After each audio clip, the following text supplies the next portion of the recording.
The gas station security camera captured everything. Wade Montenegro's hands were already pushing Detective Quincy Chambers against her police-issued sedan when she spoke the words that would destroy his career. "You need to call Captain Tyrone Blackwood right now." "I don't care who you think you know," Wade screamed, pressing her harder against the cold metal. The corporate credit card scattered across the asphalt as other customers began pulling out their phones. "This card is stolen. You people always—" That's when Wade made his fatal mistake. He grabbed Quincy's wrist, twisting it behind her back as she tried to reach for her wallet. The pain shot through her shoulder as he slammed her chest first against the car door. "You're under citizen's arrest until the cops get here." But what Wade Montenegro didn't know was that Detective Quincy Chambers had been buying gas in this same station for 2 years. What he didn't know was that the stolen card was issued by the Metropolitan Police Department. And what he definitely didn't know was that his assault on a decorated detective was being live-streamed by 4 different customers who recognized exactly what they were witnessing. The next 90 minutes would destroy everything. 20 minutes earlier, Detective Quincy Chambers had pulled into the Shell station on Peachtree Street in downtown Atlanta, her unmarked police sedan running on empty after a 12-hour shift investigating a series of armed robberies in the financial district. The 29-year-old detective was exhausted, her dark suit wrinkled from hours of interviews and evidence collection, looking forward to nothing more than getting home to her apartment and the leftover Thai food waiting in her refrigerator. The late evening Atlanta traffic had been brutal, and Quincy knew she needed gas if she wanted to make it home without calling for a patrol car pickup, an embarrassment she'd never lived down at the precinct. She chose this particular Shell station because it was well lit, busy enough to feel safe, and had become part of her routine over the past 2 years since transferring to the robbery division. Quincy stepped out of her vehicle, the summer heat immediately hitting her despite the late hour. She stretched her back, feeling the weight of her service weapon in its shoulder holster beneath her blazer, and immediately noticed the new security guard posted by the entrance. Wade Montenegro, according to his name tag, looked to be in his mid-30s, with the kind of hyper-vigilant posture that suggested either military background or an inflated sense of authority. He was watching her with an intensity that made her uncomfortable, his hand resting casually on the radio, clipped to his belt. The guard's stare followed her as she walked to pump number 4, his eyes tracking her every movement with the kind of suspicious attention that Quincy recognized from her own police work, except she was trained to look for actual criminal indicators, not just demographic profiles. Wade Montenegro was clearly operating on different criteria. At the pump, Quincy swiped her Metropolitan Police Department corporate credit card, the same card she'd been using at this location twice a week for months.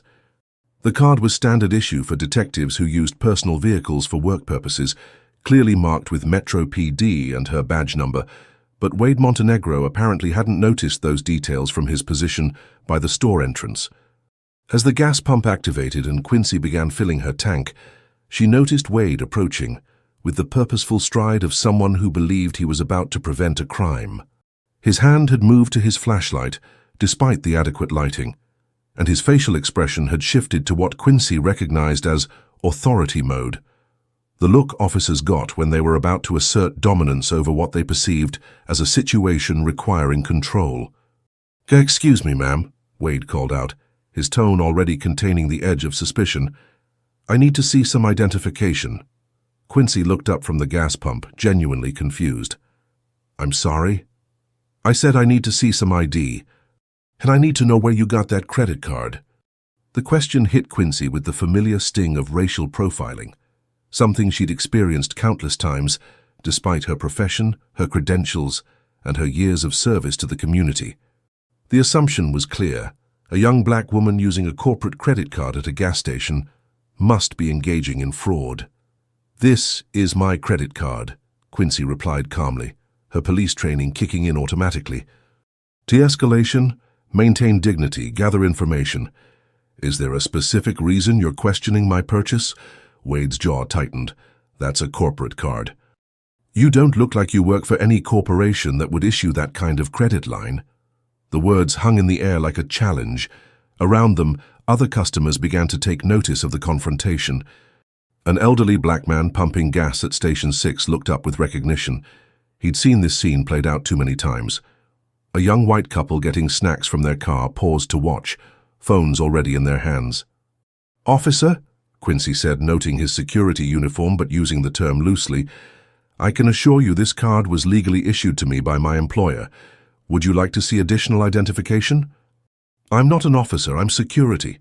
And yes, I want to see everything, ID, registration, proof that card belongs to you." Wade's voice was rising now, drawing attention from inside the store. Through the windows, Quincy could see customers and employees watching the confrontation unfold. She recognized the store manager, Maria Santos, who had seen her dozens of times over the past 2 years, but Maria was dealing with another customer and hadn't yet noticed the situation developing outside. Quincy reached slowly for her wallet, her movements deliberate and visible. Years of police training had taught her that sudden movements during confrontations could be misinterpreted with dangerous results. But as she pulled out her driver's license, Wade Montenegro made the decision that would destroy his career and change both their lives forever. "Step away from the vehicle," he commanded, his hand moving to the zip-tie restraints on his belt. "I'm detaining you for credit card fraud pending police arrival." "Sir," Quincy said, maintaining her calm despite the adrenaline beginning to surge through her system, "I haven't committed any crime. I'm using my own credit card to purchase gasoline. There's no legal basis for detention."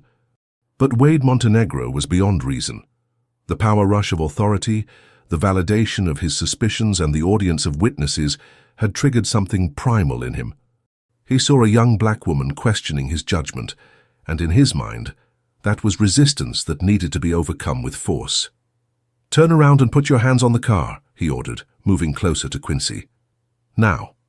That's when the situation escalated beyond words into the physical confrontation that would be captured by security cameras, cell phone videos, and would ultimately be viewed by millions of people around the world. If you believe that no one should be physically assaulted for using their own credit card, type justice in the comments below.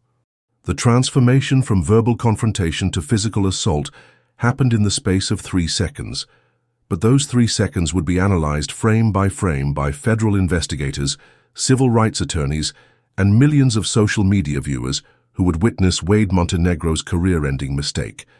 "I said turn around," Wade shouted, grabbing Quincy's shoulder and attempting to spin her toward the car.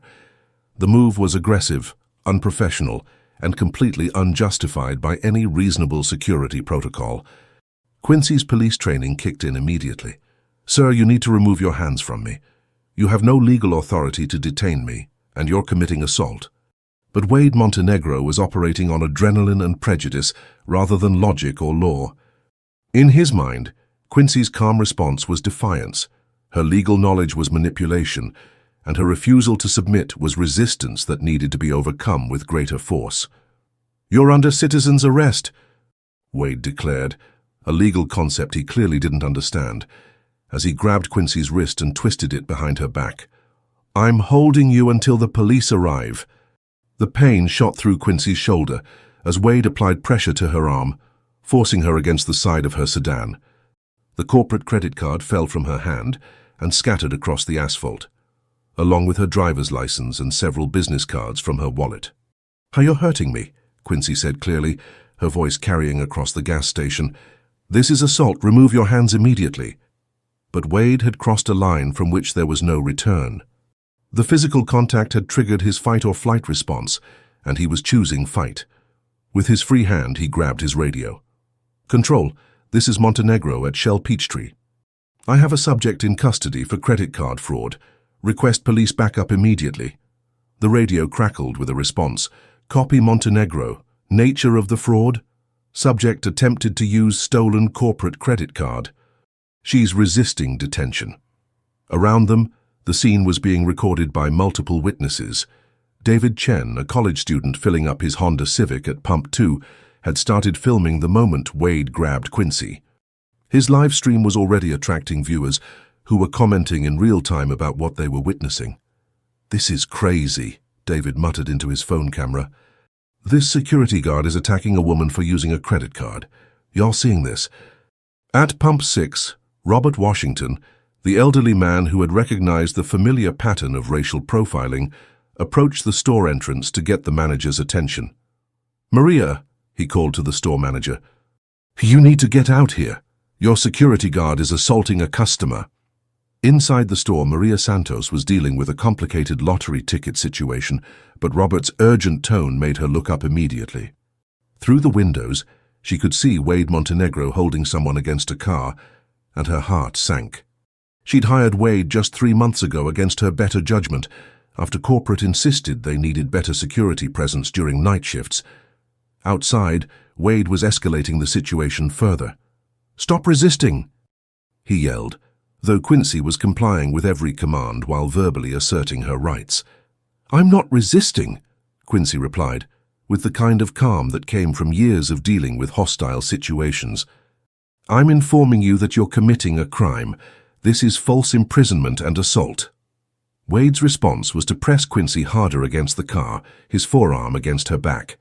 "Shut up about crimes. You're the one committing crimes." That's when Quincy made the phone call that would change everything. With her free hand, she managed to activate the voice command on her smartphone.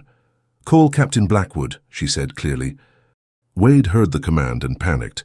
"You're not calling anybody." He knocked the phone from her hand, sending it clattering across the pavement, but the call had already connected. Captain Tyrone Blackwood had been reviewing case files in his office at the Metropolitan Police Department when his phone rang. Quincy Chambers was one of his best detectives, and a personal call after hours usually meant something serious. "Quincy?" Tyrone's voice came through the phone's speaker, loud enough for Wade and nearby witnesses to hear clearly. "What's going on?" "Captain," Quincy's voice was strained but professional, "I'm being assaulted by a security guard at the Shell station on Peachtree Street. He's detained me for using my Metro PD credit card." The silence on the other end of the line lasted exactly 2 seconds, long enough for Captain Blackwood to process what he'd just heard, and long enough for Wade Montenegro to realize that the woman he was assaulting had just identified herself as a police detective. "Did you say Metro PD credit card?" Captain Blackwood's voice carried a tone that Wade would later describe as the sound of my world ending. "Yes, sir. My department-issued corporate card. The guard assumed it was stolen." Wade's grip on Quincy loosened involuntarily. The color drained from his face as the implications of what he'd just done began to sink in. He'd assaulted a police detective.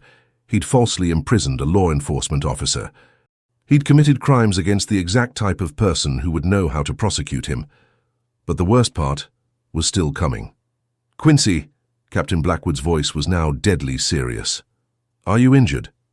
"My shoulder is hurt from being twisted, and I have abrasions from being pressed against the car. I'm sending units now, and Quincy, I want everything documented. Everything." The phone call that Wade Montenegro had tried to prevent had just sealed his fate. Captain Tyrone Blackwood wasn't just Quincy's supervisor. He was a 25-year veteran of the Atlanta Police Department with zero tolerance for violence against his officers and even less tolerance for civilians who thought they could assault police personnel without consequences. Wade Montenegro's career was about to become collateral damage in his own prejudice. The transformation in Wade Montenegro's demeanor was immediate and unmistakable. The aggressive security guard, who had been manhandling Quincy Chambers 30 seconds earlier, was now backing away from her with the expression of someone who had just realized they'd made a potentially life-destroying mistake. Did you say police detective?" Wade's voice cracked with the strain of someone whose world was rapidly collapsing around them. Quincy straightened her blazer and picked up her scattered identification from the asphalt. Her shoulder ached from being twisted, and she could feel the beginnings of bruises where Wade had pressed her against the car, but her voice remained steady and professional. "Detective Quincy Chambers, Metropolitan Police Department Robbery Division," she said clearly, holding up her badge and credentials. "The same Detective Chambers who has been purchasing gasoline at this location twice weekly for the past 2 years, using the same Metropolitan Police Department corporate credit card you just claimed was stolen." Wade's hands were shaking now. The radio clipped to his belt crackled with an update. "Montenegro, be advised units are en route to your location, ETA 3 minutes. The irony wasn't lost on any of the witnesses. Wade Montenegro had called for police backup, to arrest a police detective for using her own police-issued credit card. Maria Santos burst through the store's front doors, her face flushed with the kind of panic that comes from realizing your employee has just created a liability nightmare for your business. "Wade, what the hell is going on out here?" she demanded, then stopped short when she saw Quincy. "Detective Chambers? Oh my God, are you all right?" The recognition in Maria's voice confirmed what Wade had refused to believe.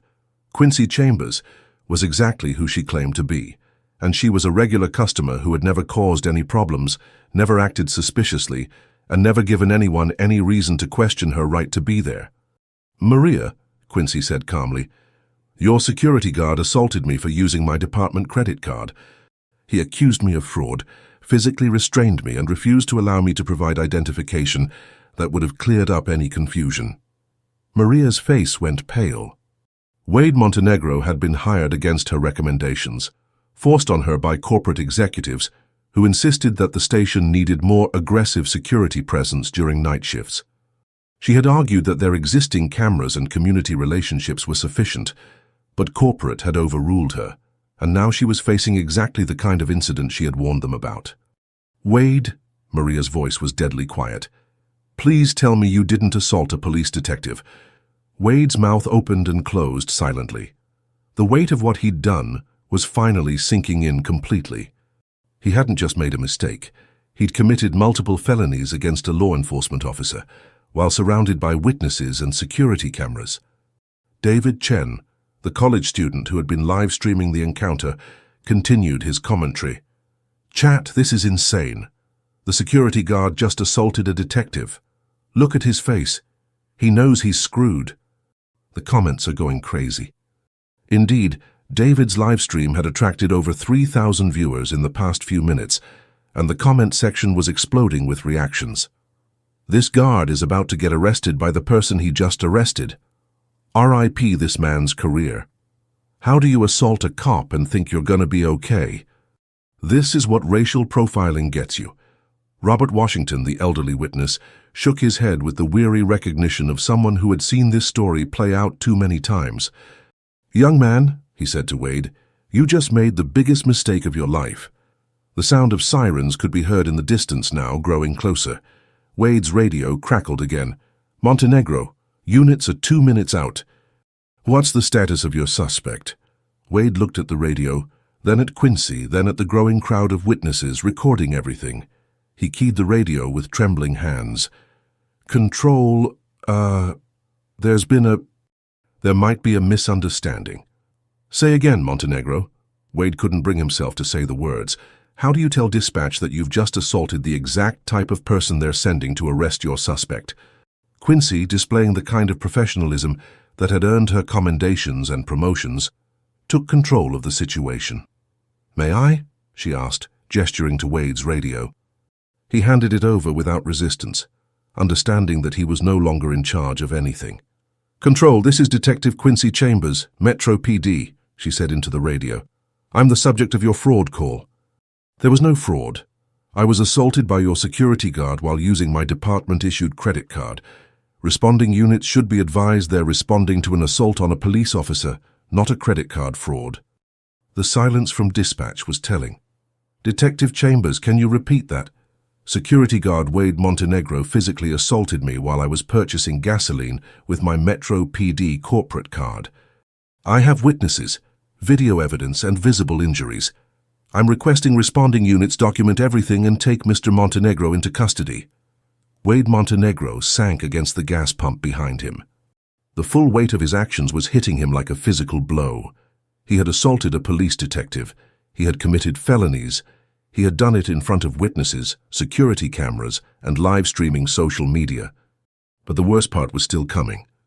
Because Detective Quincy Chambers wasn't just any police detective, she was about to reveal information that would transform this from a simple assault case into something much larger and more devastating for everyone involved.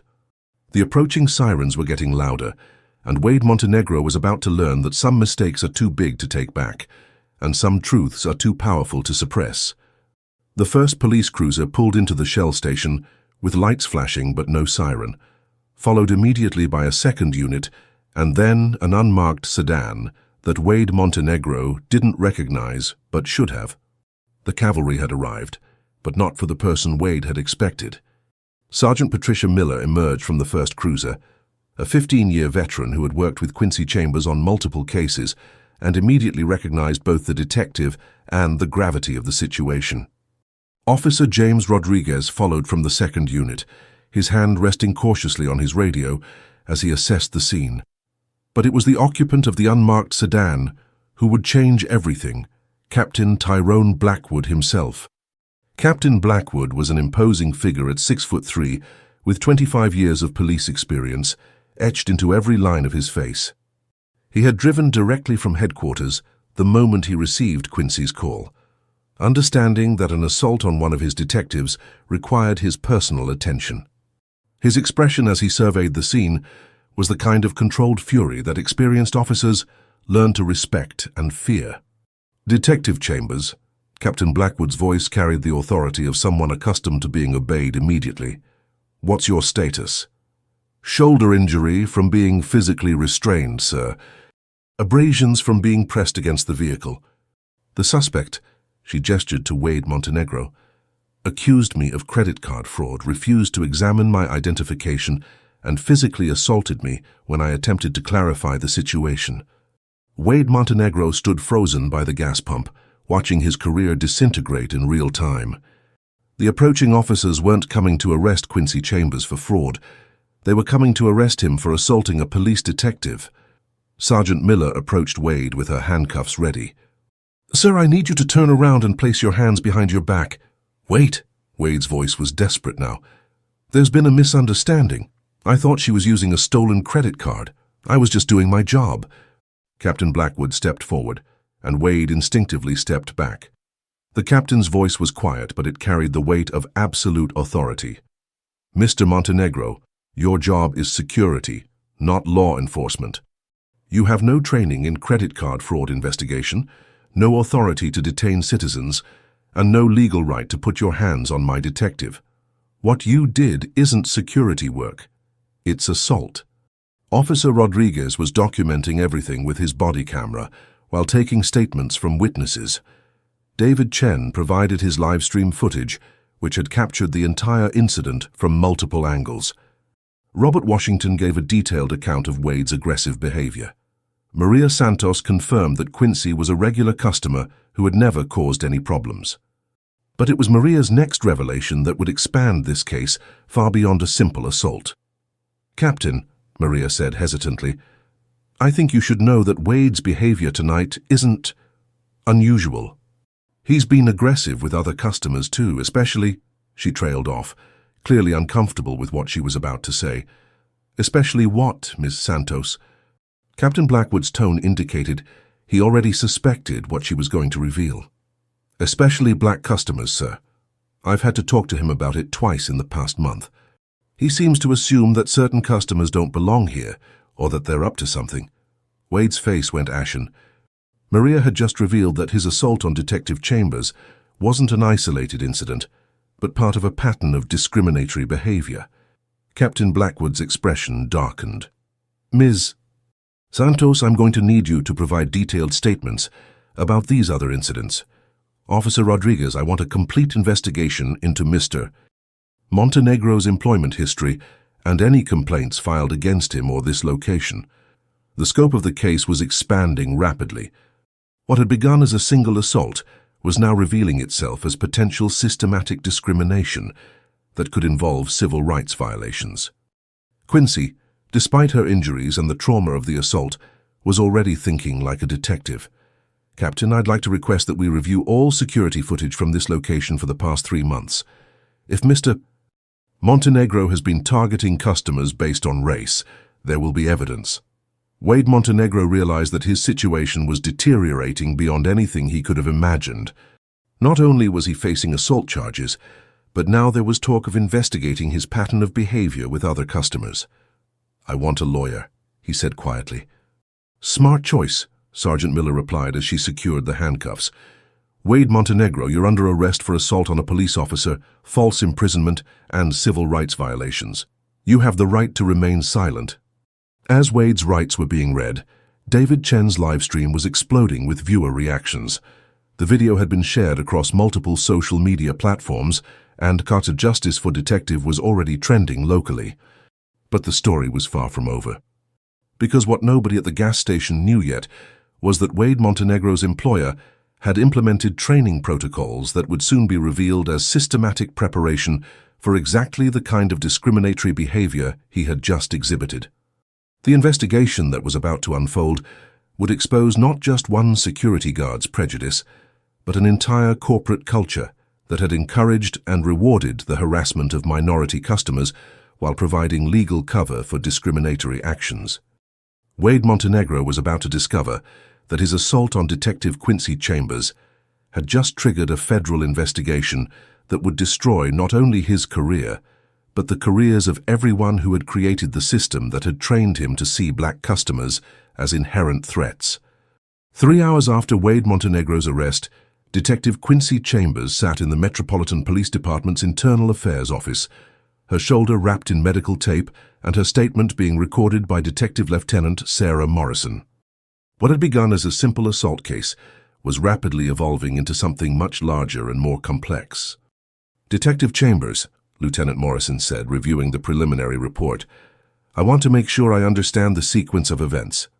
Mr. Montenegro approached you solely because he found your credit card suspicious?" "That's correct. He made no mention of any other suspicious behavior. His entire justification was that I didn't look like I belonged to any corporation that would issue that type of credit card." Lieutenant Morrison made notes on her tablet. The language Wade had used was textbook racial profiling, and his actions constituted clear civil rights violations that would likely trigger federal interest in the case. "Lieutenant," Quincy continued, "there's something else you need to know. When the store manager mentioned that Wade had been aggressive with other black customers, I recognized a pattern. This wasn't random prejudice, this was systematic targeting." Morrison looked up sharply. "Explain." "In my experience investigating financial crimes, systematic discrimination usually indicates corporate training or policy guidance. Individual security guards don't develop identical prejudices independently. Someone taught Wade Montenegro to profile customers based on race. The implications were staggering. If Quincy was correct, Wade Montenegro wasn't just a rogue security guard with personal prejudices. He was implementing systematic discrimination that had been trained and encouraged by his employer. Morrison immediately contacted the FBI's Civil Rights Division. Cases involving systematic discrimination by corporate entities fell under federal jurisdiction, and the evidence collected at the gas station suggested this case was about to become much larger than a local assault charge. Meanwhile, at the Fulton County Jail, Wade Montenegro was discovering that his situation was deteriorating rapidly. His employer, Pinnacle Security Services, had been notified of his arrest, and instead of providing legal support, they had immediately terminated his employment and issued a statement distancing themselves from his actions. But Wade's termination wasn't going to protect Pinnacle Security from what was coming next. Special Agent Rebecca Torres of the FBI's Civil Rights Division arrived at the Metropolitan Police Department at 2 a.m., less than 5 hours after Wade's arrest. Her presence indicated that federal prosecutors were taking the case seriously and were prepared to investigate not just Wade's individual actions, but the corporate culture that had produced them. "Detective Chambers," Agent Torres said as they met in Captain Blackwood's office, "I've reviewed the preliminary reports and witness statements. What you've described suggests systematic civil rights violations that extend beyond tonight's incident." Quincy nodded. "Agent Torres, I've been thinking about Wade's behavior, his confidence in his actions, and his shock when he discovered I was a police officer. His reactions suggest he's done this before and gotten away with it. That's exactly what concerns me.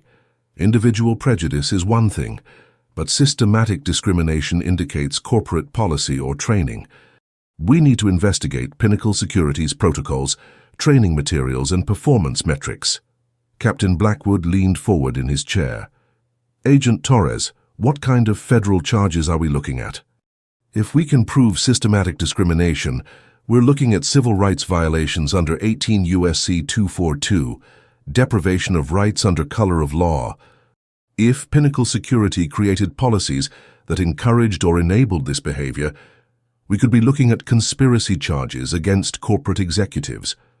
The federal investigation was about to expand beyond Wade Montenegro to encompass the entire corporate structure that had created and supported his discriminatory behavior. Agent Torres continued, "Detective Chambers, I need you to understand that your case might be the key to exposing systematic discrimination that has affected dozens or hundreds of other victims. Are you prepared for the investigation to become very public and very complex?" Quincy considered the question carefully. She had joined law enforcement to protect people and ensure justice, and now she had the opportunity to potentially protect countless other people from experiencing what she had endured. "Agent Torres, if my case can prevent other people from being assaulted and humiliated based on their race, then I'm prepared for whatever investigation is necessary. These stories of justice and accountability inspire people all around the world. Let us know what country and city you're watching from so we can see how far these powerful messages are reaching." Meanwhile, at Pinnacle Security Services headquarters, CEO Marcus Pemberton was facing the biggest crisis in his company's 15-year history. The video of Wade Montenegro assaulting Detective Chambers had gone viral, attracting millions of views and generating intense negative publicity for his company. But the viral video was just the beginning of Pemberton's problems. Federal agents were about to discover that Pinnacle Security had implemented training protocols that specifically instructed guards to pay special attention to customers who didn't fit demographic profiles, using coded language that essentially taught systematic racial profiling, while providing legal cover for discriminatory actions. The training materials included psychological profiles of high-risk customers that were thinly disguised racial stereotypes, performance metrics that rewarded guards for proactive customer interactions with certain demographics, and legal guidance on how to detain and question customers while avoiding discrimination lawsuits. Wade Montenegro hadn't developed his prejudices independently. He had been systematically trained to implement corporate discrimination policies while maintaining plausible legal deniability. The federal investigation that was about to unfold would expose a network of systematic discrimination that extended across multiple states and affected thousands of customers, with Pinnacle Security at the center of what prosecutors would later describe as the most sophisticated corporate civil rights conspiracy in modern history. But none of that was visible yet to the people involved. All they knew was that a security guard had assaulted a police detective, and justice was about to be served in ways that nobody could have predicted. At 6 a.m. Eastern Time, exactly 8 hours after Detective Quincy Chambers was assaulted at a Shell station in Atlanta, federal agents simultaneously raided Pinnacle Security Services offices in 6 states. The coordinated operation was the largest civil rights investigation in private security history, triggered by evidence that Wade Montenegro's actions weren't isolated incidents, but part of a systematic corporate program of racial discrimination. In the Atlanta headquarters of Pinnacle Security, FBI Special Agent Rebecca Torres led a team of forensic accountants and civil rights investigators through executive offices, training facilities, and server rooms. The search warrant was comprehensive, authorizing seizure of all training materials, employee communications, financial records, and corporate policies dating back 5 years.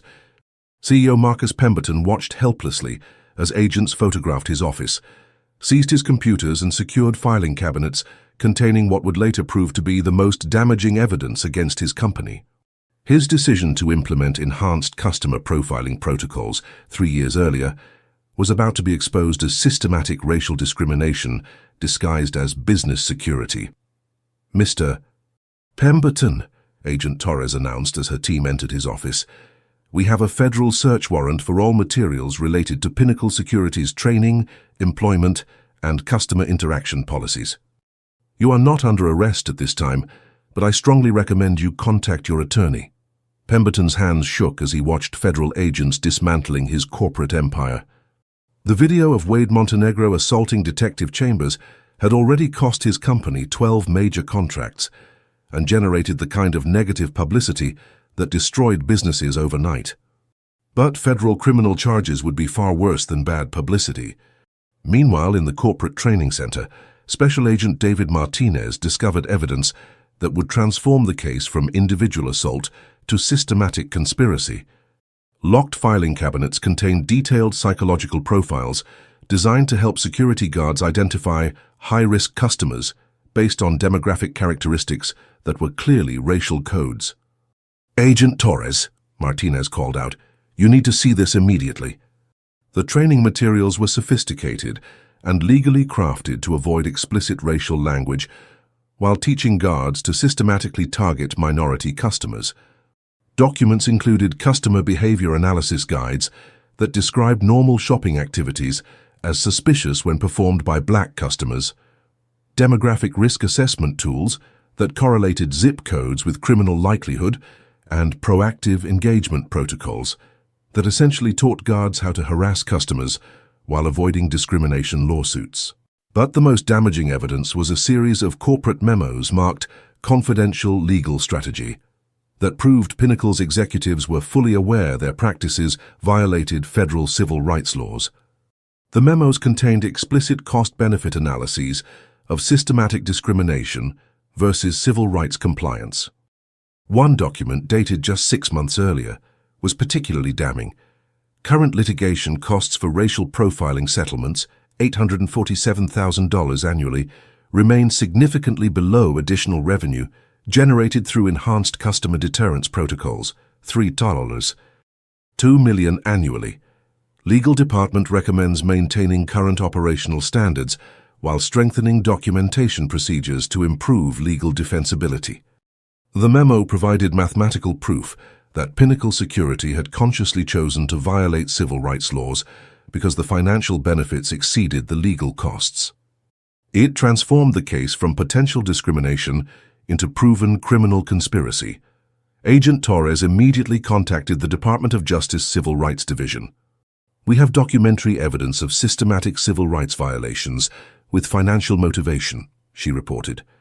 "This isn't just Wade Montenegro acting on personal prejudice. This is corporate policy designed to profit from racial discrimination." Back at the Metropolitan Police Department, Detective Quincy Chambers was meeting with federal prosecutors to discuss the scope of the investigation her case had triggered. Assistant U.S. Attorney Patricia Williams explained that the evidence collected from Pinnacle Security indicated a conspiracy that extended far beyond Atlanta. "Detective Chambers," Williams said, "what happened to you appears to be part of a systematic program affecting potentially thousands of customers across 6 states. Your assault wasn't an isolated incident. It was the inevitable result of corporate policies designed to encourage and protect exactly this kind of behavior." The revelation that her traumatic experience was part of a larger conspiracy added another layer of violation to what Quincy had endured. She hadn't just been assaulted by one prejudiced security guard. She had been targeted by a systematic program of corporate discrimination. Meanwhile, Wade Montenegro was beginning to understand that his employer had set him up to take the fall for policies they had created and implemented. In his jail cell, he was visited by a federal public defender who explained that Pinnacle Security had already issued statements blaming his actions on rogue employee behavior, despite evidence that he had been following corporate training protocols. "Mr. Montenegro," the public defender explained, "the federal government is prepared to offer you a cooperation agreement. If you testify about your training and the corporate policies that led to your actions, they may consider reduced charges." Wade faced a choice: accept responsibility for implementing systematic discrimination while protecting the executives who had created it, or cooperate with federal investigators to expose the entire corporate conspiracy. His decision would determine not only his own fate, but the scope of justice for all the victims of Pinnacle Security's discriminatory practices. The investigation was expanding rapidly. Federal agents had already identified 47 other security guards employed by Pinnacle Security, who had received identical training to Wade Montenegro. Customer complaint records from client businesses revealed a pattern of harassment that exclusively targeted minority customers, with incident reports that used identical language across multiple states and locations. "Doctor," Jennifer Hayes, a Georgetown University psychologist specializing in systematic discrimination, was brought in to analyze Pinnacle's training materials. Her preliminary assessment was devastating. These materials constitute the most sophisticated program of institutionalized racial profiling I've encountered in 20 years of research. The psychological techniques used are designed to override individual moral judgment and replace it with systematic prejudice disguised as professional security protocols. The scope of victims was staggering. Federal investigators estimated that Pinnacle Security's systematic discrimination had affected over 12,000 customers during the 3 years since the enhanced profiling protocols had been implemented. Each victim represented potential civil rights violations that could result in criminal charges against corporate executives. But the investigation was about to reveal something even more disturbing. Pinnacle Security hadn't developed their discriminatory training materials independently. They had purchased them from a consulting firm that specialized in customer demographic management for retail security companies, spreading systematic discrimination across dozens of corporations and hundreds of locations nationwide. The revelation that Pinnacle Security's discriminatory practices were part of a larger network came when federal forensic accountants analyzed the company's consulting contracts. Sterling Risk Management, a Virginia-based firm, had provided customer profiling optimization services to 23 security companies across 12 states, spreading systematic racial discrimination disguised as business consulting. Special Agent Torres coordinated with FBI field offices in Virginia, North Carolina, Florida, Tennessee, Texas, and California to simultaneously raid Sterling Risk Management locations. What they discovered was the corporate equivalent of a discrimination franchise, a systematic program for teaching security companies how to implement racial profiling while avoiding legal liability. Sterling's business model was elegant and devastating. They provided corporate clients with psychological training materials, legal protection strategies, and performance metrics that encouraged harassment of minority customers while creating plausible deniability for discriminatory actions. Their client list read like a directory of major retail security providers, each implementing identical discrimination protocols across hundreds of locations. The mastermind behind Sterling Risk Management was Dr. Richard Weatherby, a former police psychologist who had been terminated from the Virginia State Police for developing racial profiling protocols. Instead of facing consequences for his discriminatory practices, Weatherby had monetized them, creating a consulting empire that generated $7 million annually by selling systematic racism to corporate clients. Agent Torres personally led the raid on Sterling's corporate headquarters in Richmond. What she found in Weatherby's office would become the centerpiece of the largest civil rights prosecution in corporate security history. Detailed psychological studies on consumer demographic behavior patterns that were scientific-sounding justifications for systematic racial stereotyping. The studies claimed to identify high-risk shopping behaviors that correlated with criminal activity, but when analyzed by independent researchers, they proved to be elaborate justifications for treating normal behaviors as suspicious when performed by minority customers. Looking at price tags became casing merchandise for theft. Comparing products became seeking items for fraudulent returns. Using mobile phones became coordinating with criminal associates. But Weatherby's most damaging creation was the Proactive Customer Engagement Protocol, a step-by-step guide for harassing customers while maintaining legal cover. The protocol taught security guards to escalate confrontations gradually, document everything to support false accusations, and use specific language that would be defensible in court while achieving the goal of driving away unwanted customers. Wade Montenegro had followed the Proactive Customer Engagement Protocol exactly when he assaulted Detective Quincy Chambers. His actions weren't the result of personal prejudice, but systematic training designed to create confrontations while protecting corporate clients from legal liability. The evidence was overwhelming. Sterling Risk Management had created discrimination training materials that were implemented by 23 security companies at 847 retail locations, affecting an estimated 47,000 customers over 5 years. The systematic nature of the conspiracy was undeniable, and federal prosecutors were preparing the kind of comprehensive case that had historically been reserved for organized crime networks. Meanwhile, the viral video of Wade Montenegro's assault on Detective Chambers had evolved into a social media movement. And Justice for Quincy had generated over 3 million posts, with victims of similar harassment sharing their own experiences and demanding accountability for systematic discrimination in retail security. The hashtag had unleashed a flood of previously unreported incidents. Cell phone videos from across the country showed security guards using identical language and tactics to harass minority customers, providing visual evidence of the systematic nature of the discrimination network that federal investigators were uncovering. Dawn Patterson, a mother from Memphis, posted a video of her teenage son being followed and questioned by a Pinnacle security guard at a shopping mall. The guard's language was identical to what Wade Montenegro had used with Detective Chambers. "You don't look like you belong in this store. Where did you get the money for those clothes? I need to see some identification."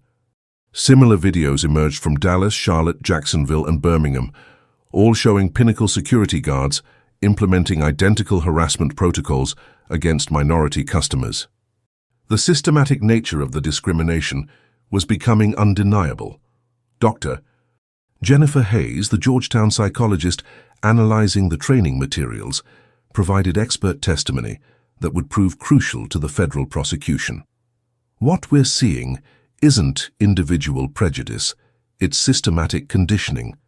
These security guards were trained to override their natural empathy and replace it with systematic suspicion based on demographic profiles. They were turned into instruments of corporate discrimination. The psychological analysis revealed that Sterling Risk Management's training materials used sophisticated behavioral modification techniques to implant racial prejudices in security personnel who might not have naturally developed them. Guards were conditioned to see minority customers as inherent threats through repeated exposure to false statistics, racial stereotypes, and reward systems that incentivized discriminatory behavior. Wade Montenegro, still in federal custody, was beginning to understand that he had been systematically programmed to commit the crimes that had destroyed his life. The realization didn't excuse his actions, but it revealed that his assault on Detective Chambers was the inevitable result of corporate policies designed to produce exactly that outcome. Federal prosecutors faced a complex challenge, holding individual guards accountable for their actions while exposing the corporate network that had created and encouraged those actions. The case required proving that systematic discrimination had been implemented as business policy while documenting the human cost of corporate-sponsored racism. The investigation was entering its most crucial phase, where individual accountability would merge with systematic justice to create consequences for everyone involved in the discrimination network. While federal investigators documented the corporate conspiracy behind systematic discrimination, the human impact of policies created by Sterling Risk Management and implemented by companies like Pinnacle Security was becoming devastatingly clear through victim testimony. Maya Chen, a pediatric surgeon from Charlotte, had been shopping for her daughter's birthday party when she was detained by a Pinnacle security guard who refused to believe she could afford the expensive toy she was purchasing. The guard had followed the proactive customer engagement protocol exactly, escalating from questioning to false accusations to physical intimidation, all while creating documentation that would have supported criminal charges if Dr. Chen hadn't been able to prove her identity and financial status. "The guard kept saying I looked suspicious," Dr. Chen testified to federal investigators. "He said people like me don't shop in stores like that. When I showed him my medical license and credit cards, he claimed they were fake. It wasn't until the store manager recognized me as a customer that he finally stopped harassing me." Dr. Chen's experience was identical to Detective Quincy Chambers' assault in every respect, except that Dr. Chen hadn't been physically grabbed. The same training, the same language, the same assumptions, the same systematic dehumanization of successful minority professionals based solely on racial stereotypes. Marcus Williams, a high school honor student from Birmingham, described being followed through an electronics store by a Pinnacle security guard who assumed he was planning to shoplift. The guard had questioned Marcus about where he got money for the gaming console he wanted to purchase, demanded to see his identification, and threatened to call police when Marcus asked to speak with a manager. "I was there with my mom," Marcus explained in his statement to federal investigators. "We had cash from my summer job savings, but the guard kept saying I looked like someone who steals things. My mom had to show him my honor roll certificates and scholarship letters before he would leave us alone." The psychological impact on victims was profound and lasting. Dr. Rebecca Martinez, a psychiatrist specializing in discrimination trauma, examined 23 victims of Pinnacle security harassment and found consistent patterns of anxiety, depression, and hypervigilance that persisted long after the incidents. These victims describe feeling constantly watched and suspected whenever they enter retail environments, Dr. Martinez reported. The systematic nature of the harassment has created a form of community trauma where entire demographics feel unsafe engaging in normal commercial activities. Federal victim advocates were working to identify and contact the estimated 47,000 people who had been affected by the discrimination network. Many victims had never reported their experiences, assuming that individual security guards were acting on personal prejudice rather than systematic corporate policy. The revelation that their harassment was the result of organized discrimination added another layer of violation to their trauma. Janet Foster, a retired teacher from Atlanta, had stopped shopping at certain stores after repeated harassment by Pinnacle security guards. "I thought it was just bad luck," she explained. "I didn't realize that multiple stores were using the same security company with the same discriminatory training. I've been avoiding places where I have every right to shop because I was tired of being treated like a criminal." The economic impact was significant. Federal economists calculated that systematic discrimination had cost minority communities an estimated $34.7 million in lost economic activity as customers avoided businesses that employed discriminatory security practices. The discrimination network hadn't just violated civil rights, it had suppressed economic participation in entire communities. But the most powerful testimony came from family members who described the impact on their children. Parents across 6 states reported that their teenagers had developed anxiety about shopping, avoided certain stores, and began to internalize the message that they didn't belong in retail environments where they were repeatedly treated as suspects. "My son stopped asking to go shopping with me," explained Carol Washington, whose family had been harassed at 3 different locations by Pinnacle security guards. "He said he didn't want to be embarrassed again. A 15-year-old honor student shouldn't have to feel like a criminal for wanting to buy clothes at the mall." The systematic nature of the discrimination had created what civil rights experts described as institutional gaslighting, a coordinated effort to make victims question their own perceptions and experiences. When the same harassment occurred at multiple unrelated businesses, victims often assumed the problem was with them, rather than recognizing the systematic discrimination they were experiencing.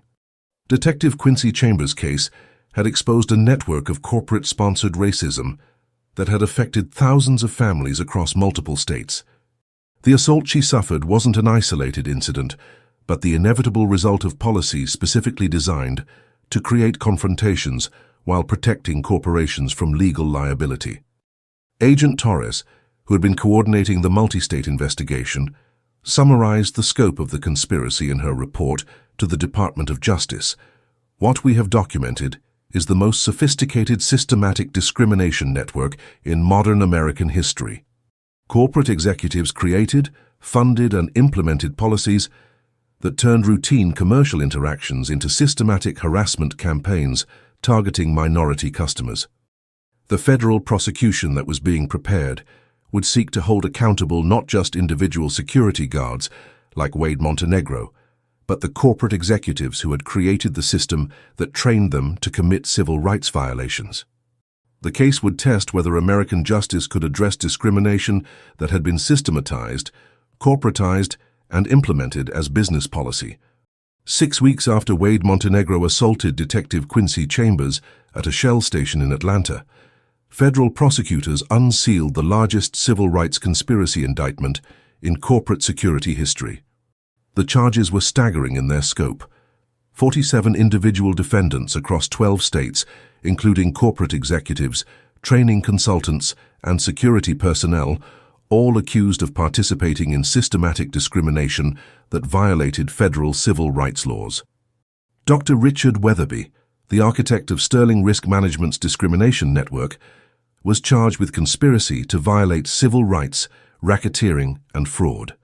His consulting company had generated $7 million by selling systematic racism to corporate clients, and federal prosecutors were seeking to recover every dollar while imposing criminal penalties that could result in decades of federal prison time.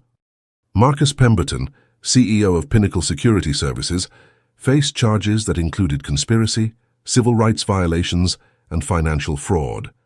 His company's implementation of Weatherby's discrimination protocols had affected an estimated 12,000 customers, and prosecutors were pursuing both criminal charges and civil forfeiture of corporate assets. But the individual charges told only part of the story. Federal prosecutors had also filed RICO charges, racketeering laws typically used against organized crime families, arguing that the discrimination network constituted a criminal enterprise that had systematically violated the civil rights of American citizens for profit. The RICO charges were unprecedented in civil rights cases, but prosecutors argued they were justified by the organized, systematic, and financially motivated nature of the discrimination network. Like organized crime families, the defendants had created a hierarchy of command, implemented systematic criminal policies, and generated revenue through illegal activities while maintaining legitimate business fronts. Wade Montenegro, still in federal custody, had agreed to cooperate with prosecutors in exchange for reduced charges. His testimony would provide insider details about how systematic discrimination was trained, implemented, and reinforced through corporate policies that rewarded guards for harassing minority customers. "I want to be clear about something," Wade said during his federal debriefing. "I made the choice to assault Detective Chambers, and I take responsibility for that. But I want people to understand that Pinnacle Security and Sterling Risk Management created a system that was designed to turn people like me into criminals. They took whatever prejudices I might have had and weaponized them for profit." Wade's cooperation had been crucial to mapping the entire discrimination network, but it would also require him to face the consequences of implementing systematic racism while helping to expose the system that had created him.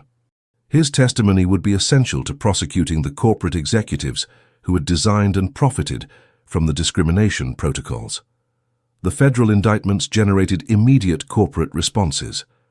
Major retail chains began terminating contracts with security companies that had used Sterling Risk Management services. Insurance companies started reviewing coverage for businesses that had employed discriminatory practices. Stock prices plummeted for publicly traded companies implicated in the systematic discrimination network. Pinnacle Security Services filed for bankruptcy protection within 48 hours of the federal indictments, but prosecutors had already secured corporate assets to ensure victim compensation. The company's collapse meant that 3,247 security guards lost their jobs, but federal victim compensation funds would prioritize affected employees who had been forced to implement discriminatory policies against their will. Sterling Risk Management's client list became a roadmap for federal investigations across 12 states.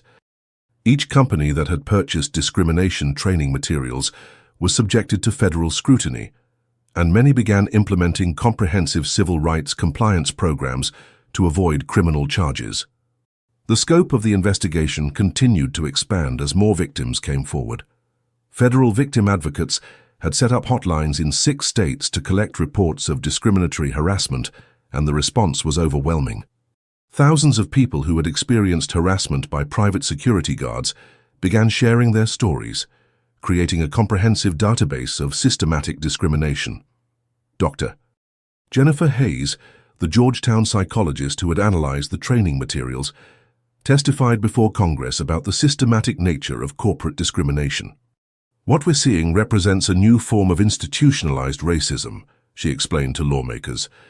"Instead of legal segregation, we have systematic harassment designed to exclude minority customers from commercial participation."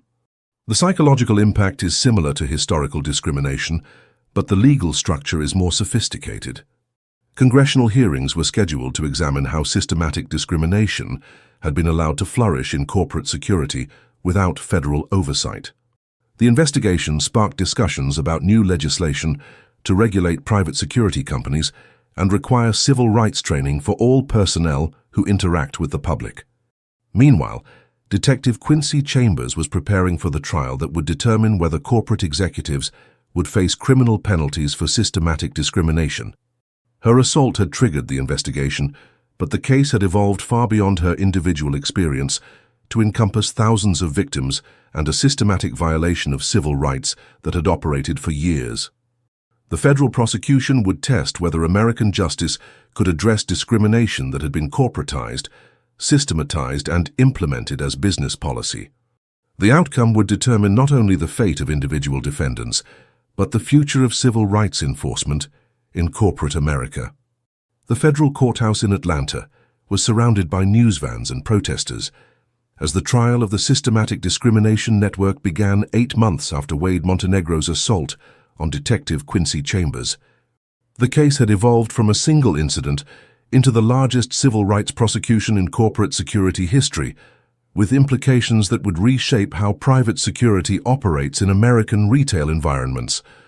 Judge Patricia Morrison, a Reagan appointee with 30 years of federal court experience, presided over a case that would test the limits of civil rights law in corporate America. The prosecution faced the complex challenge of proving that systematic discrimination had been implemented as business policy while demonstrating the human cost of corporate-sponsored racism. Assistant U.S. Attorney Patricia Williams delivered an opening statement that laid out the scope of the conspiracy. "Ladies and gentlemen of the jury, what you will see over the coming weeks is evidence of the most sophisticated program of systematic discrimination in modern American history. The defendants created, funded, and implemented policies that turned routine shopping into harassment campaigns, targeting minority customers. The prosecution's strategy was to prove the systematic nature of the discrimination through documentary evidence, victim testimony, and expert analysis of the training materials that had transformed individual security guards into instruments of corporate racism." Detective Quincy Chambers was the prosecution's first witness, and her testimony established the personal cost of systematic discrimination while demonstrating the professional credibility that made her an unimpeachable victim. "On the evening of March 15th, Detective Chambers testified, I was assaulted by Wade Montenegro for the crime of shopping while black. But what we discovered through federal investigation was that my assault wasn't random violence. It was the inevitable result of corporate policies designed to produce exactly that outcome." Her testimony was followed by Dr.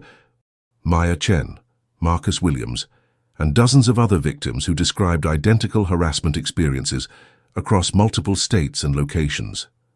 The consistency of language, tactics, and escalation patterns proved that individual security guards were implementing systematic protocols rather than acting on personal prejudice. Wade Montenegro's testimony proved crucial to establishing the corporate conspiracy. His cooperation agreement required him to detail exactly how he had been trained to implement discriminatory practices while maintaining legal deniability. "During training," Wade testified, "they taught us to identify high-risk customers based on appearance, behavior, and demographics. The training materials never explicitly mentioned race, but the examples and scenarios made it clear that we were supposed to focus on Black and Hispanic customers." Wade's testimony was devastating to the corporate defendants because it provided insider details about how systematic discrimination was disguised as professional security protocols. His credibility was enhanced by his willingness to accept responsibility for his actions while exposing the system that had created them. Richard Weatherby, the mastermind behind Sterling Risk Management's discrimination network, chose to testify in his own defense. His testimony proved to be a strategic mistake that provided prosecutors with additional evidence of intentional discrimination. Our training materials were based on statistical analysis of customer behavior patterns, Weatherby claimed. We simply provided clients with data-driven security protocols that helped them identify potentially problematic customers. But under cross-examination, prosecutors used Weatherby's own documents to prove that his statistical analysis was fabricated and his data-driven protocols were systematic racial profiling disguised as business consulting. Dr. Weatherby, Prosecutor Williams asked, isn't it true that your training materials taught security guards to treat normal shopping behaviors as suspicious when performed by minority customers? I disagree with that characterization. Let me read from your own training manual. African American customers who compare prices may be seeking items for fraudulent returns. How is price comparison suspicious behavior when performed by black customers, but normal when performed by white customers? Weatherby's inability to provide coherent explanations for the discriminatory content of his training materials proved that the systematic harassment was intentional rather than accidental. The defense strategy focused on arguing that individual security guards were responsible for their own actions and that corporate training materials couldn't force employees to commit civil rights violations. But this argument was undermined by the systematic nature of the harassment and the identical language used by guards across multiple states. Expert testimony from Dr. Jennifer Hayes explained how sophisticated behavioral conditioning could overcome individual moral judgment. The defendants didn't simply encourage discrimination, they systematically reprogrammed security personnel to see minority customers as inherent threats. This represents a form of corporate mind control that turned ordinary employees into instruments of systematic racism. The trial was being closely watched by civil rights organizations, corporate America, and federal prosecutors who were considering similar cases in other industries. The outcome would determine whether systematic discrimination could be successfully prosecuted as organized criminal activity. Public interest in the case remained intense, with Justice for Quincy generating millions of social media posts and daily protests outside the courthouse. Victims from across the country traveled to Atlanta to witness the trial that would determine whether corporate executives could be held criminally accountable for systematic civil rights violations. The jury would ultimately decide whether American justice could address discrimination that had been systematized, corporatized, and implemented as business policy, with implications that would extend far beyond the retail security industry. After 6 weeks of testimony and 3 days of deliberation, the federal jury returned guilty verdicts on all charges against all defendants in what prosecutors called the most comprehensive civil rights conspiracy conviction in American corporate history. The courtroom erupted in applause from victims and civil rights advocates as Judge Morrison read the verdicts that would reshape corporate accountability for systematic discrimination. Dr. Richard Weatherby, the architect of the discrimination network, was found guilty on all charges including conspiracy to violate civil rights, racketeering, and fraud. His face remained expressionless as the verdicts were read, but observers noted tears in his eyes as he realized that his systematic racism empire would cost him decades of freedom. Marcus Pemberton, CEO of Pinnacle Security Services, was convicted on charges that included conspiracy, civil rights violations, and financial fraud. His company's implementation of discriminatory protocols had affected thousands of customers, and the guilty verdicts meant both criminal penalties and financial devastation for his corporate empire. Wade Montenegro, whose cooperation had been crucial to the prosecution, received a reduced sentence of 3 years federal prison, followed by 5 years of supervised probation. His testimony had exposed the systematic nature of the discrimination network, but he would still face consequences for his assault on Detective Quincy Chambers. But the individual convictions were less significant than the legal precedent established by the RICO convictions.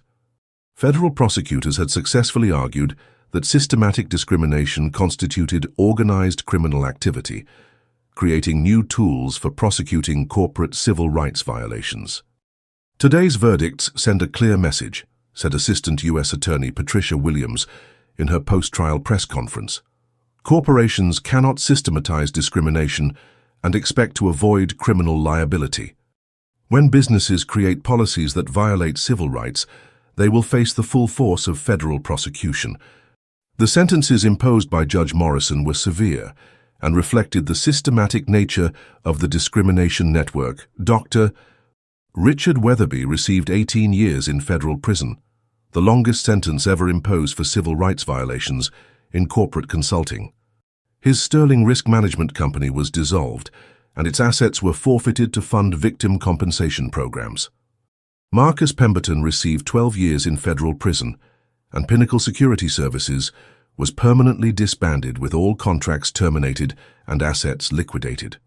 The company's collapse eliminated 3,247 jobs, but federal retraining programs helped affected employees find new positions with companies that had implemented comprehensive civil rights compliance programs. Regional supervisors and training specialists received sentences ranging from 3 to 8 years, reflecting their roles in implementing and maintaining the systematic discrimination network. Corporate attorneys who had provided legal cover for discriminatory practices faced disbarment proceedings and civil liability for their participation in the conspiracy. The financial penalties were equally severe. Federal civil rights settlements totaled $127 million, distributed among identified victims based on the severity and duration of harassment they had experienced. Additional funds were designated for community programs designed to address the psychological impact of systematic discrimination.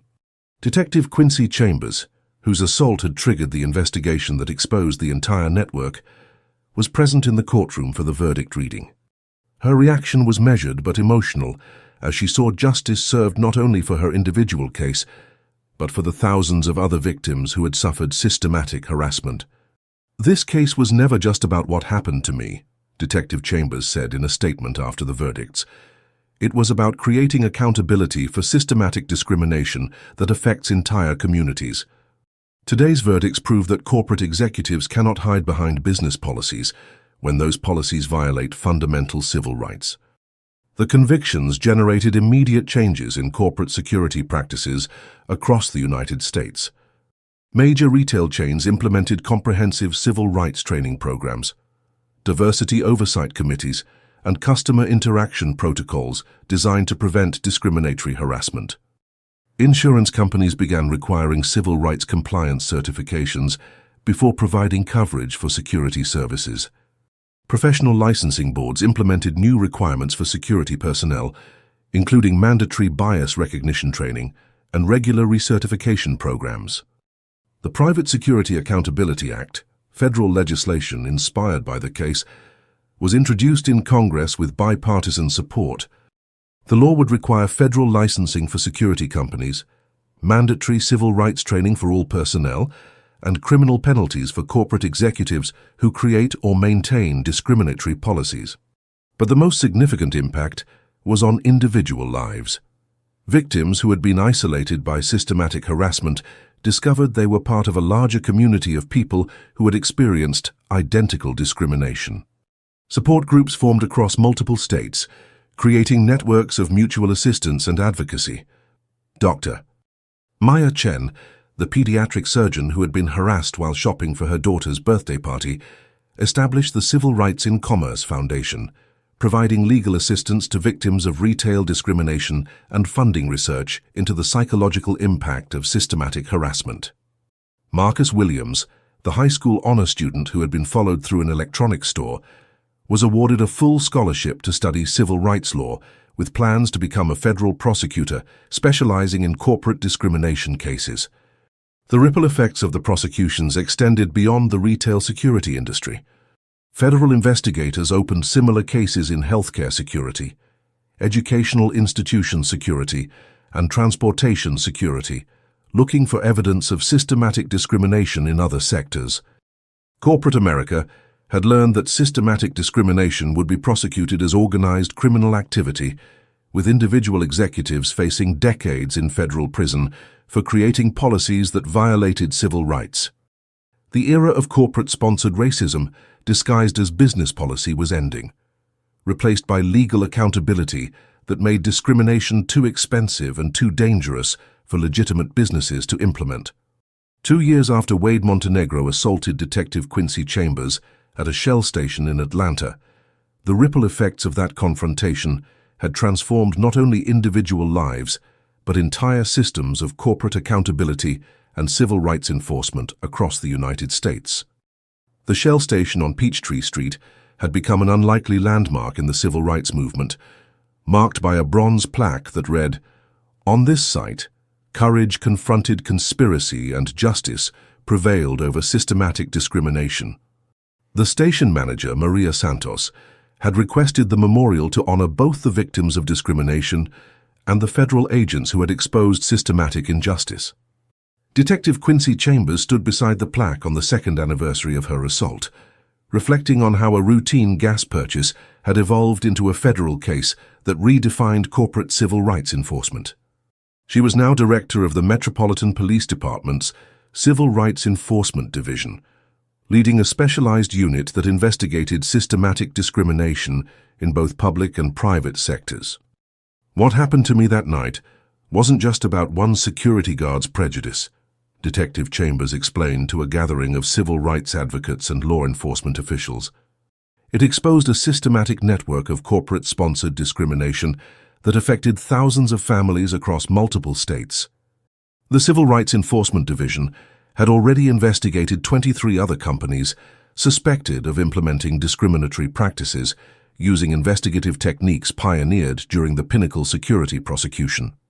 Federal oversight had become a permanent feature of corporate security regulation, with surprise audits and undercover investigations ensuring compliance with civil rights laws. Wade Montenegro had completed his federal prison sentence and was now employed as a civil rights compliance specialist, helping security companies implement non-discriminatory training programs. His transformation from perpetrator to advocate had become a powerful example of redemption through accountability and service to others. "Every day I meet with new security personnel and I tell them about the night I assaulted Detective Chambers," Wade explained during a recent interview.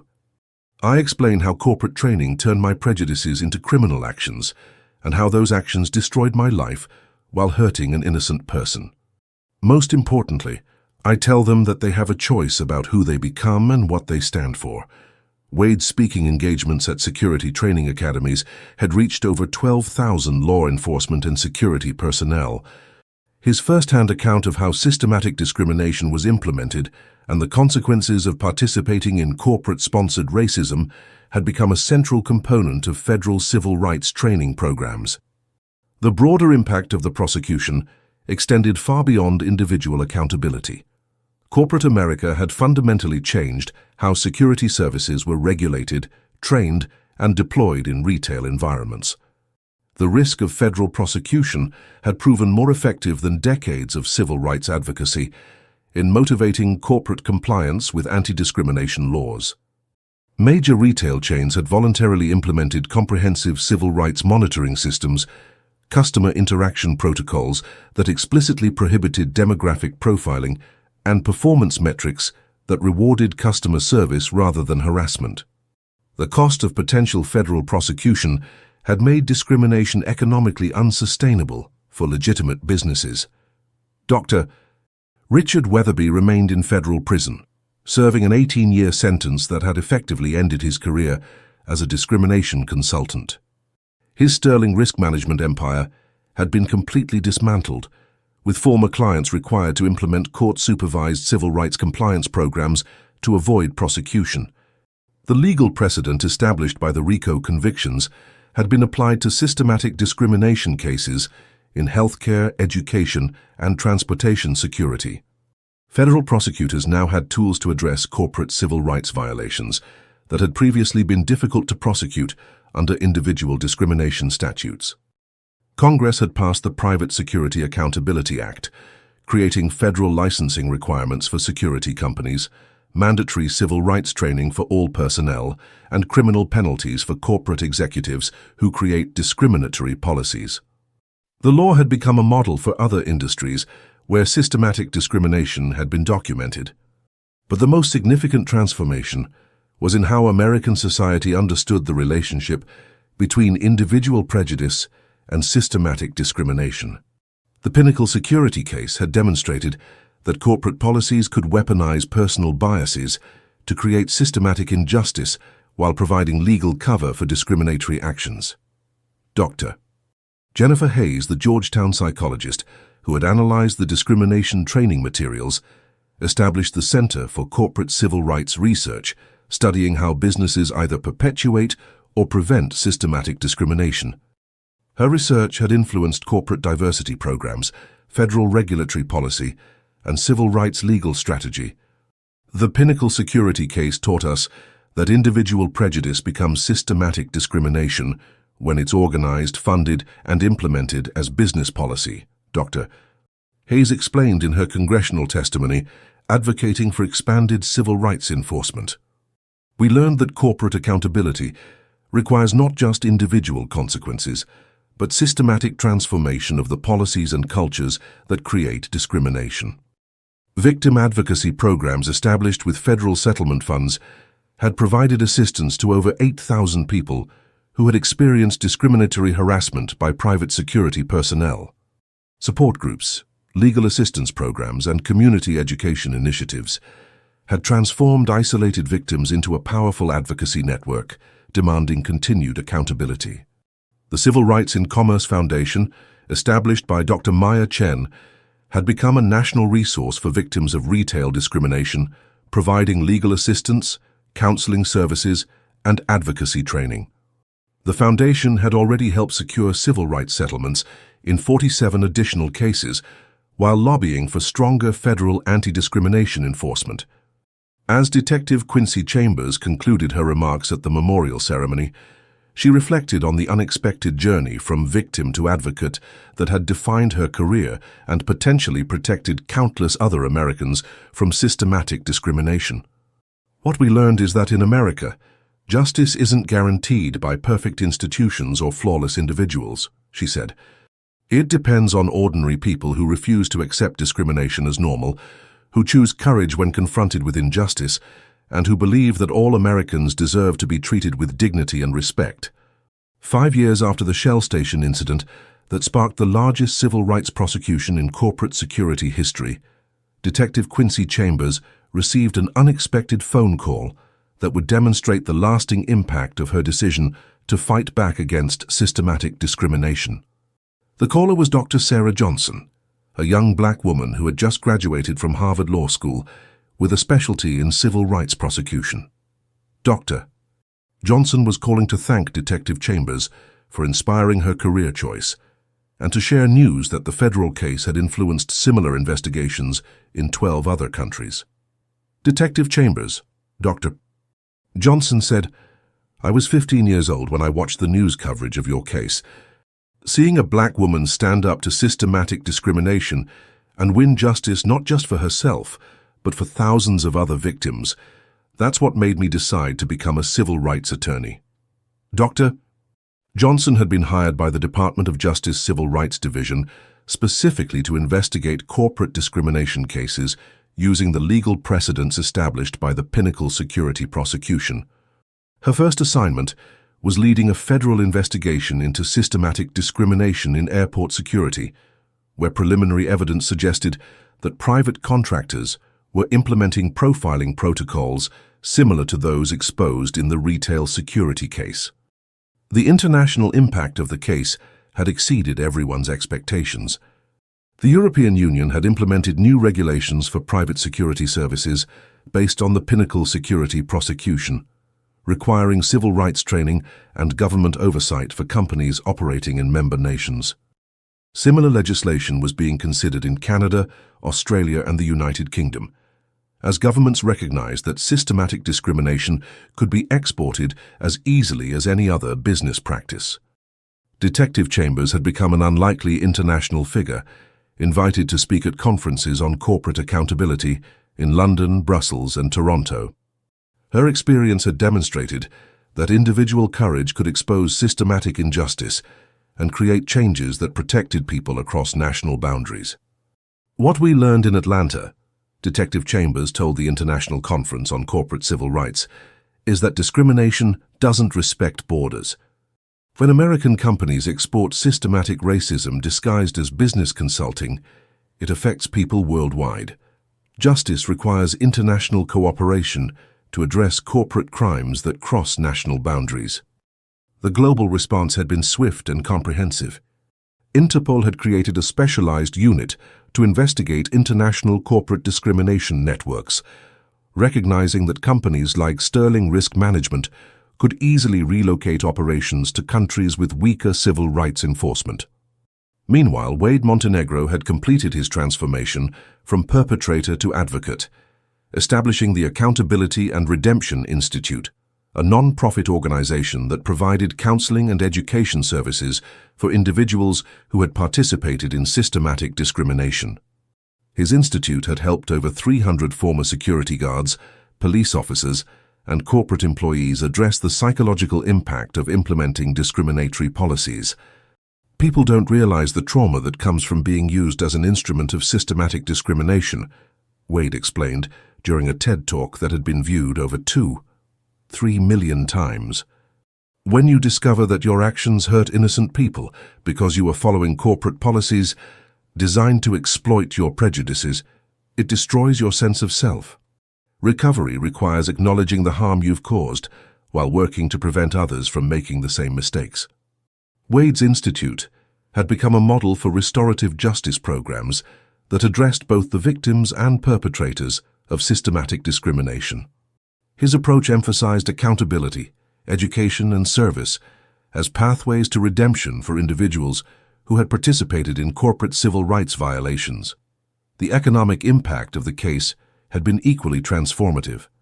A Harvard Business School study found that companies with comprehensive civil rights compliance programs experienced 23% higher customer satisfaction, 18% increased revenue from minority demographics, and 31% lower employee turnover rates. Treating all customers with dignity had proven profitable as well as morally correct. Corporate security had evolved from a harassment-based model to a customer service-oriented approach that emphasized de-escalation, cultural competency, and community engagement. Security guards were now trained to see their role as protecting all customers, rather than targeting specific demographics for harassment. The Private Security Institute, established with funds from the federal settlements, had become the leading training organization for ethical security practices.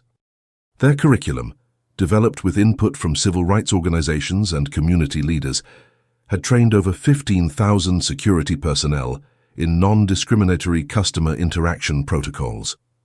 Dr.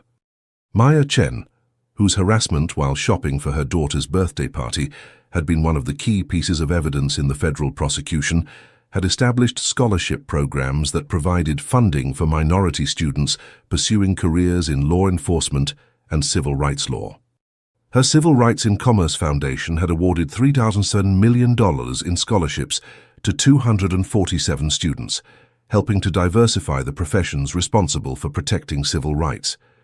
The technological innovations inspired by the case had also created lasting change. AI-powered monitoring systems had been developed to detect discriminatory patterns in security interactions, providing early warning systems for businesses that wanted to prevent systematic harassment before it occurred. These systems analyze language patterns, interaction duration, and demographic targeting to identify potential civil rights violations. Federal oversight had become a permanent feature of the security industry. The Civil Rights Compliance Division, established within the Department of Justice, conducted regular audits of security companies, monitored customer complaint patterns, and investigated systematic discrimination before it could affect large numbers of victims. Captain Tyrone Blackwood, whose quick response to Detective Chambers' phone call had been crucial to documenting the assault, had been promoted to Deputy Chief and established the Metropolitan Police Department's Corporate Civil Rights Unit. His unit specialized in investigating discrimination by private companies that affected public safety and civil rights. The Pinnacle security case taught us that police departments can't ignore systematic discrimination just because it's committed by private companies, Captain Blackwood explained. When businesses violate civil rights, it affects public safety and community trust. Law enforcement has a responsibility to investigate and prosecute corporate crimes just as aggressively as individual crimes. The case had also influenced police training nationwide.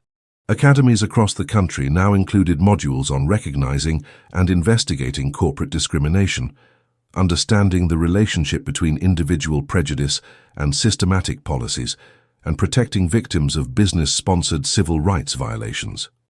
5 years later, the Shell station where Detective Chambers had been assaulted had become a symbol of transformation.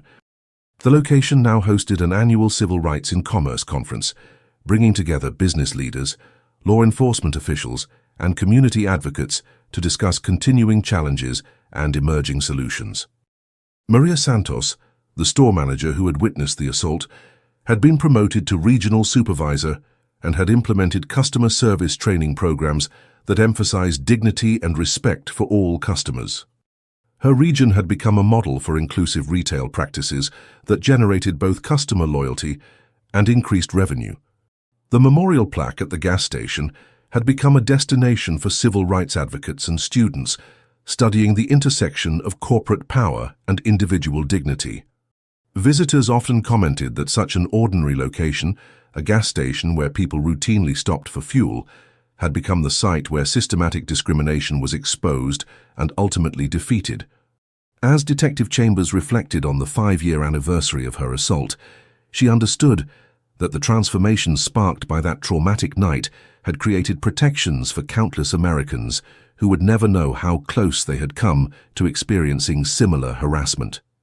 The transformation that began with Detective Quincy Chambers' assault at a Shell station had created ripple effects that extended far beyond civil rights law into education, healthcare, transportation, and every sector where private security interacted with the public. The comprehensive nature of the change demonstrated how individual courage could reshape entire industries when supported by systemic accountability. In hospitals across America, patient advocacy programs had been established to address discriminatory treatment by security personnel. The Joint Commission on Accreditation of Healthcare Organizations had implemented new standards requiring cultural competency training for all security staff, recognizing that harassment in medical environments could prevent patients from seeking necessary care. Dr. Patricia Foster, Director of Patient Rights at Emory University Hospital, credited the Pinnacle security case with creating awareness of discrimination in healthcare security. Before Detective Chambers' case exposed systematic discrimination in retail security, we didn't recognize similar patterns in our own institutions, Dr. Foster explained.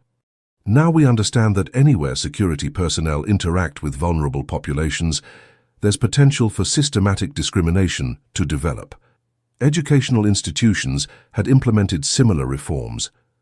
The National Association of Student Personnel Administrators had developed comprehensive guidelines for campus security that emphasized protecting all students rather than profiling based on demographic characteristics.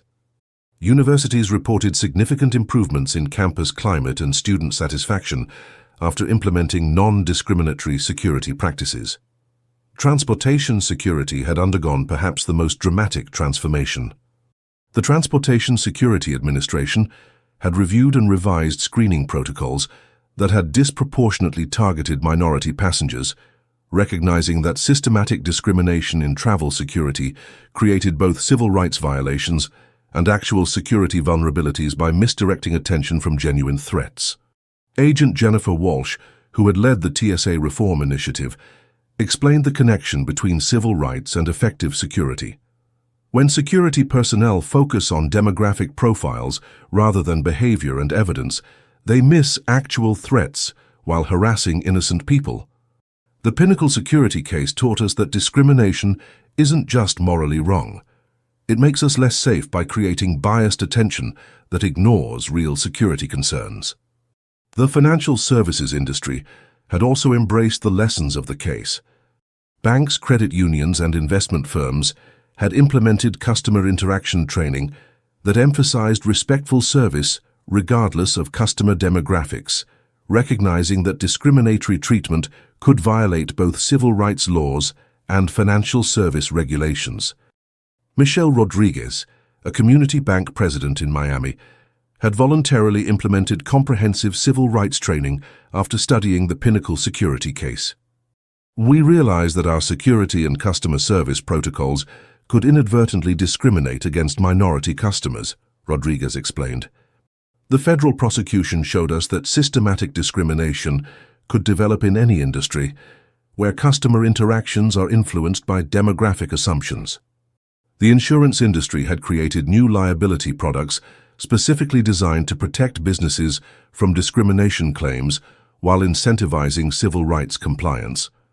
Companies with comprehensive anti-discrimination programs received premium discounts, while businesses with histories of discriminatory complaints faced higher rates or coverage denial. Technology companies had developed innovative solutions inspired by the case. Artificial intelligence systems could now monitor customer interactions for discriminatory patterns, providing real-time alerts when security personnel showed signs of demographic targeting. These systems had been implemented in retail chains, transportation hubs, and healthcare facilities to prevent systematic discrimination before it could affect large numbers of people. The international business community had also responded to the precedent established by the case. Multinational corporations had implemented global civil rights standards that exceeded local legal requirements, recognizing that discriminatory practices could result in federal prosecution regardless of where they occurred. Sarah Chen, Global Compliance Director for a major retail chain, explained the corporate response. The Pinnacle security prosecution taught us that systematic discrimination is a global liability. When companies export discriminatory practices through international operations, they risk prosecution in any jurisdiction where they do business. Comprehensive civil rights compliance has become essential for international commerce. Professional licensing boards had strengthened requirements for security personnel, requiring ongoing civil rights education and regular recertification.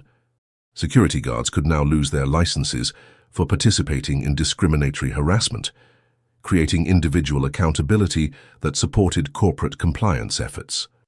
The academic community had embraced the case as a watershed moment in corporate civil rights enforcement. Law schools taught the Pinnacle security prosecution as a landmark case, demonstrating how individual courage could expose systematic injustice. Business schools analyzed the case as an example of how discriminatory practices ultimately damage corporate profitability and sustainability. Professor David Martinez at Georgetown Law School had written the definitive legal analysis of the case, which had become required reading for civil rights law students nationwide. Detective Chambers' case established that systematic discrimination constitutes organized criminal activity subject to RICO prosecution, Professor Martinez explained. This precedent has fundamentally changed how federal prosecutors approach corporate civil rights violations. Community organizations had used the case to advocate for expanded civil rights enforcement in their own regions. Local civil rights groups had successfully lobbied for municipal ordinances, requiring anti-discrimination training for private security companies, creating additional layers of protection beyond federal oversight. The psychological research inspired by the case had revealed important insights about how systematic discrimination developed and could be prevented. Studies of former Pinnacle security guards had shown that comprehensive bias recognition training could successfully reverse discriminatory conditioning, providing hope that individuals who had participated in systematic discrimination could be rehabilitated rather than simply punished. Rebecca Martinez, who had studied the psychological impact of discrimination on both victims and perpetrators, had developed therapeutic interventions that addressed the trauma experienced by people who discovered they had been used as instruments of systematic discrimination. Healing requires accountability, Dr. Martinez explained, but it also requires understanding how individual prejudices can be exploited by systematic policies designed to generate profit from discrimination. The case had created a new understanding of civil rights that recognized both individual responsibility and systematic accountability, demonstrating that lasting change required addressing both personal prejudice and the corporate structures that weaponized bias for profit. 10 years after Wade Montenegro pressed Detective Quincy Chambers against her sedan at a Shell station in Atlanta, the transformation sparked by that confrontation had fundamentally reshaped how America addressed systematic discrimination, creating protections and accountability systems that had prevented countless others from experiencing similar injustice. Detective Chambers, now Chief of Police for the Metropolitan Atlanta Police Department, stood before the United Nations Human Rights Council in Geneva, delivering a keynote address about corporate accountability and individual courage that would influence international civil rights policy for decades to come. 10 years ago, Chief Chambers told the Assembly, I was assaulted by a security guard who had been systematically trained to see people who looked like me as inherent threats. That assault exposed a network of corporate-sponsored discrimination that affected thousands of people across multiple countries. But what we learned isn't just about one case or one industry. It's about how systematic injustice develops and how it can be defeated when individuals choose courage over convenience. The international audience included representatives from 47 countries that had implemented corporate civil rights legislation based on the precedent established by the Pinnacle Security Prosecution. The case had become a global model for addressing systematic discrimination in an interconnected world where discriminatory business practices could be exported as easily as any other product. Chief Chambers' address was being simultaneously translated into 12 languages and broadcast live to civil rights organizations, law enforcement agencies, and educational institutions worldwide. Her journey from victim to international advocate had demonstrated that individual trauma could be transformed into systematic change that protected entire communities. Wade Montenegro, now director of the International Institute for Civil Rights Education, watched the speech from his office in Washington, D.C. Where he had been working for the past 5 years to prevent others from following the path that had led to his assault on Detective Chambers. His transformation from perpetrator to advocate had become a central case study in restorative justice programs worldwide.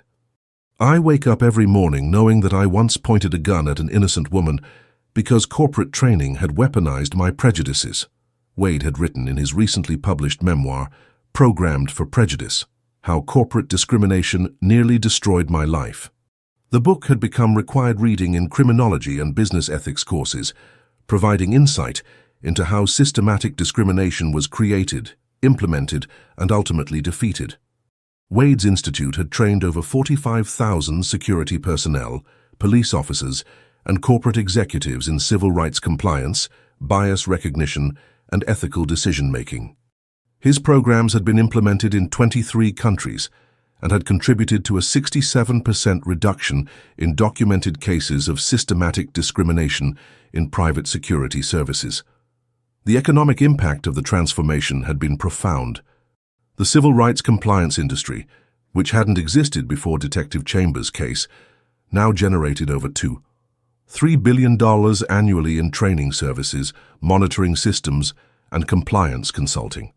Companies had discovered that treating all customers with dignity was not only morally correct, but highly profitable. Dr. Maya Chen, whose harassment while shopping for her daughter's birthday had provided crucial evidence in the federal prosecution, had been appointed to the Federal Trade Commission, where she led efforts to investigate and prevent discriminatory business practices across all industries. Her Civil Rights in Commerce Foundation had become the largest civil rights organization focused specifically on corporate accountability. The Pinnacle security case taught us that discrimination isn't just a social problem. It's a business problem that requires business solutions, Commissioner Chen explained during a recent congressional hearing. When we made systematic discrimination economically unsustainable, we created market incentives for companies to implement comprehensive civil rights compliance programs. The technological innovations inspired by the case had created a new industry focused on preventing discrimination through artificial intelligence, data analysis, and predictive modeling. AI systems could now identify the early stages of systematic discrimination before it affected large numbers of people, providing early intervention that protected both potential victims and companies from liability. The legal precedents established by the case had been applied to systematic discrimination in employment, housing, healthcare, education, and financial services. Federal prosecutors had successfully prosecuted corporate discrimination networks in 37 additional cases, creating a comprehensive framework for addressing systematic civil rights violations across all sectors of the economy. Captain Tyrone Blackwood, whose quick response to Detective Chambers' phone call had been crucial to documenting the assault, had retired from the Atlanta Police Department and established the Blackwood Institute for Police Community Relations, which trained law enforcement officers in recognizing and investigating corporate discrimination that affected public safety. The case taught us that police officers can't ignore systematic discrimination just because it's committed by private companies, Captain Blackwood explained. When businesses violate civil rights, it creates community tension that affects everyone's safety. Law enforcement has a responsibility to investigate and prosecute corporate crimes just as aggressively as individual crimes. The memorial plaque at the Shell station had become a pilgrimage destination for civil rights advocates from around the world. Visitors often commented that the transformation sparked by individual courage in such an ordinary location demonstrated that justice was possible anywhere people were willing to stand up for what was right. Maria Santos, the former store manager who had witnessed the assault, had been promoted to vice president of customer relations for the entire retail chain and had implemented customer service protocols that emphasized dignity and respect for all customers. Her company's revenue had increased 34% over 10 years, demonstrating that ethical business practices generated both moral and financial returns. As Chief Chambers concluded her address to the United Nations, she reflected on the unexpected journey that had transformed her from a victim of systematic discrimination into an international advocate for corporate accountability and individual dignity. What we learned in Atlanta, Chief Chambers said to the global audience, is that systematic injustice depends on individual silence, corporate impunity, and community acceptance. When any one of those elements is challenged, when individuals refuse to accept discrimination, when corporations face real consequences for discriminatory policies, when communities demand accountability, transformation becomes not just possible, but inevitable. The transformation that began with one security guard's assault on one police detective had created a global movement for corporate civil rights that protected millions of people from systematic discrimination. It proved that in a connected world, individual courage could create changes that rippled across national boundaries and protected people who would never know how close they had come to experiencing injustice. Most importantly, it demonstrated that justice wasn't just about punishing wrongdoing. It was about creating systems that prevented injustice from occurring in the first place, protecting the dignity and rights of all people, regardless of their race, background, or circumstances. The Shell station where it all began remained a powerful reminder that ordinary places could become sites of extraordinary transformation when individuals chose courage over comfort, truth over silence, and justice over convenience. Thank you to everyone who typed justice and shared their locations from around the world. Your global support means everything. These stories of courage and accountability inspire people across all nations and cultures. If these incredible tales of transformation move you, please subscribe and help us continue sharing stories that prove justice has no borders and dignity knows no boundaries.